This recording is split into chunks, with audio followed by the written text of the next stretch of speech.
aussi, hein, la coin des Ça escaliers. s'est effondré assez vite en fait. Ah ben, nous, quand on est arrivé, on est arrivé au 14, on avait deux appartements qui n'étaient pas l'un sur l'autre. Donc ça nous a interpellés. Et quand j'ai demandé à notre équipe de faire une reconnaissance là, dès qu'on a ouvert, c'était embrasé. Mais on ne voyait pas derrière. Ouais. Donc on a attaqué Ouais, là, à l'intérieur. et c'est après que j'ai vu qu'en montant, on était dans le lido était concerné et il courait sur. Là, vous aviez combien d'hommes avec vous là depuis Ah hier? ben, je sais pas, il va lui dire dans les 85. Quoi. Ouais, ouais. Bah, je crois que 90, au plus Oui, fort du 90, truc, au 80, plus fort. avec 12 lances. Nous on est arrivé d'entrée. Moi quand je suis arrivé sur Gambetta, j'ai vu la fumée, donc j'ai demandé une phase supplémentaire. Parce que bon, quand on connaît les immeubles, comme c'est fumée noire.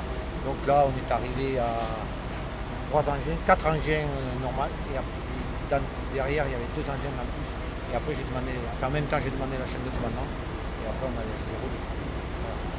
Mais ça En tout c'est. cas, merci. En tout cas, bravo. Hein. Merci. Alors quelle est la situation ce matin? Ben, le feu est maîtrisé. Il y a quand même 100 pompiers sur le terrain, des forces de sécurité, de police, à qui je veux vraiment rendre hommage parce qu'au-delà du travail qu'ils produisent, ils mettent leur vie en danger. Hein. C'était un feu impressionnant. Je crois qu'on n'a pas vu ça à Bordeaux depuis des années et des années. C'est tout un pâté de maisons qui est concerné. Alors le feu est maîtrisé, mais avec le vent, la difficulté que les pompiers ont pour accéder sur le foyer lui-même, il peut reprendre à tout moment. C'est pour ça qu'il y a une telle mobilisation. Enfin, tout est sous contrôle.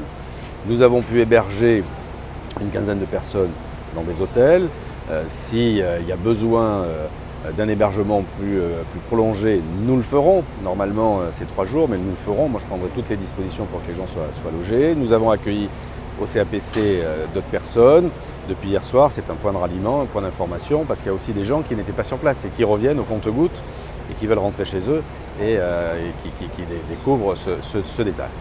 Il y a aussi toute la partie bureau, activités, restaurants. Bon, mais les choses sont aujourd'hui sous contrôle. Il s'agit maintenant d'accompagner, parce que c'est un choc traumatique hein, pour quelqu'un qui perd son bien, la peur, d'accompagner toutes ces personnes et puis de laisser faire les pompiers dans leurs activités, parce que vraiment, encore une fois, je veux leur rendre hommage. En l'état, il n'y a pas de victimes, c'est le côté rassurant de ce désastre. Qu'est-ce que l'on sait sur l'origine de l'incendie? On ne sait pas encore. Il y a des supputations, il y avait des travaux dans une partie de l'immeuble. On imagine que c'est au numéro 12, mais c'est peut-être au numéro 14. Il y avait des travaux et on imagine, enfin les pompiers imaginent, et les forces de police, la police judiciaire est là. Ils n'ont pas encore pu accéder et identifier le lieu exact du début du foyer. Donc il y a une enquête qui va être menée, mais ça pourrait être à l'origine d'un chantier dans un des appartements. Un expert est passé ce matin. Pour le moment, ils n'ont pas pu accéder, hein, pas partout. Donc dès que les foyers seront vraiment maîtrisés, que les fumées auront disparu, des experts pourront véritablement aller sur le lieu même de là où l'incendie a pu prendre source.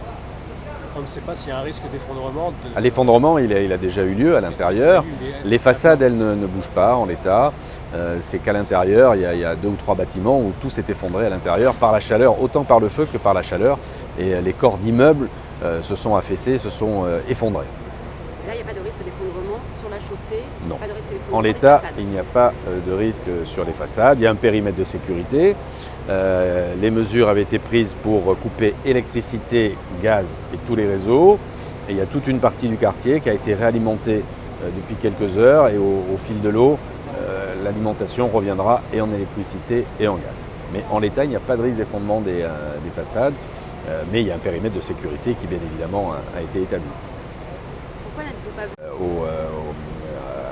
En temps réel, tout était sous contrôle avec les services de la ville, tout mon cabinet. Et j'étais en contact régulier, j'étais chez moi, en contact régulier avec mes adjoints.